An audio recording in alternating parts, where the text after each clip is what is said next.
So this is under our video when your dog resource guards you. This has been one of our most viewed videos ever. This one blew up. Yeah. Really did. So, It's an anyways, oldie. Go for it.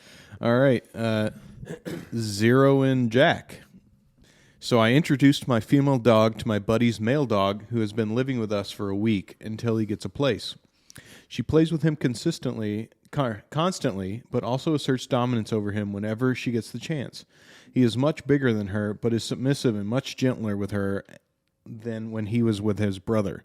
He's been in here for a week. In the first 4 days, I didn't interfere with either of them when they were playing, but when I'm around and she wants attention, he then wants attention, and she'll snap at him, and he'll pout and walk away. I don't know how to change their behavior, her behavior. Okay, so a couple things here, right? It sounds like there's not a massive problem going on between them, but it's something that you want to be aware of and you want to set some structure to in a multi-dog household, obviously. Yeah. You know, I don't ever want my dogs snapping at each other over me, right? Listen, other things, if they're just hanging out and one of them's getting annoying, they snap and this and that, like that's fine. That's all normal. And frankly, it sounds to me like they've kind of figured out their social hierarchy to an extent, right? Mm-hmm. If she snapped at him and he was like, "Oh, okay, I'm going to just go away and do something else." Let's not discount, like that's a positive that they have a relationship where they're not continuously challenging each other over things, right? And then you get into also, they were saying she shows dominance over him whenever she gets the chance, this, that.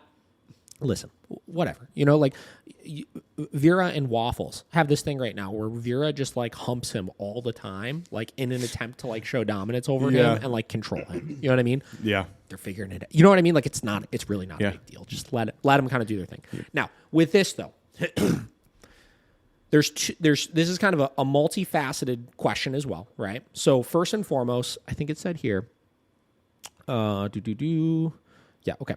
I didn't interfere with either of them when they were playing, but if I'm around and she wants attention, he then wants attention and she'll snap at him and he'll pout and walk away. So my question first and foremost is how many times is the female dog, essentially eliciting a response out of you when she wants something, right? How often does that dog come up to you and when she comes up to you and nudges you or something, you pet her? Right? Are you teaching her that she has control over your interactions through reinforcing those kind of like habitual kind of behaviors that she's rehearsing? Right? First thing I would do is I would eliminate that. And also, okay, so the dogs are living together, obviously. Okay, I was going to say, I didn't know if this was a situation where they were like just doing like play dates and stuff. Yeah, okay, so they're living together, so we'll treat this as if they're living in the same house, obviously, because they are. So that would be the first thing that I look at. Now, you don't have to necessarily add in any sort of corrections for that or anything, but you want to start deterring that and getting her realizing, like, this pushy behavior isn't working, right? Yep. Second thing, if you are going to give her attention, that's fine. I don't have a problem with you obviously petting the dogs and stuff, but there has to be rules of when I'm interacting with one dog, I set the boundary of the other dog, right? So I kind of play games with my dogs sometimes where I'll call one of them over to me and pet them, and if the other starts to come over and try to butt into the space, before they actually make contact, when they're like 2 feet away or so, I'll make them go away. Right? And usually it's just kind of like a shoo. If that doesn't work, if I need to give a little correction or something for it, I can. But I start setting this boundary if I only interact with one dog at a time, and I try to avoid the pinch points of all the dogs kind of swarming into one area. We'll even see that. One of the number one places we'll see dog fights happen is in between the couch and the coffee table. You know what I mean? Oh, yeah. Because that's such a tight little corner, and all the dogs to wedge themselves in there. And it's like if one of them gets stressed out or tries to set a correction and the others can't go away and stuff, that's like your most surefire way of like seeing some sort of altercation break out. Right? So that would be another thing I would look at is, you know, in those kind of pinch point situations, are you making sure that you're having control over those areas? Like, I don't let all of the dogs come into that space. Like I said, if one of them comes in and I'm interacting with them, that's fine.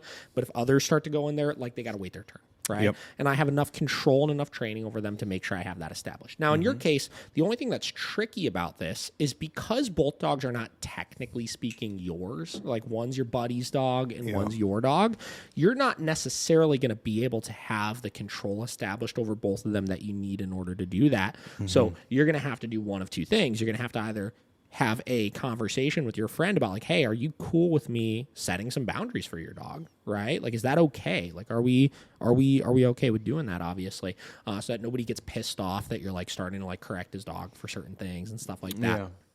Or thing number two, I always say this when you're dealing with like roommates that have dogs and stuff, is basically for a long time until they really start to develop a great relationship with each other, you have to just eliminate the resources that could create problems, right? It's no different than if you're setting up a play date with a friend's dog that they don't live together, right? Because you guys ultimately are going to have different rules for the dogs.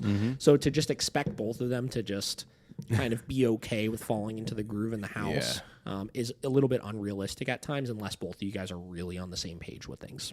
So, at that point, you would just make sure that you give them plenty of breaks apart from each other. Anytime they're together, no food, no toys, no affection. And you would just supervise and you would treat it like a play date where they're not in those positions where they're going to come over and try to get attention from you guys or anything.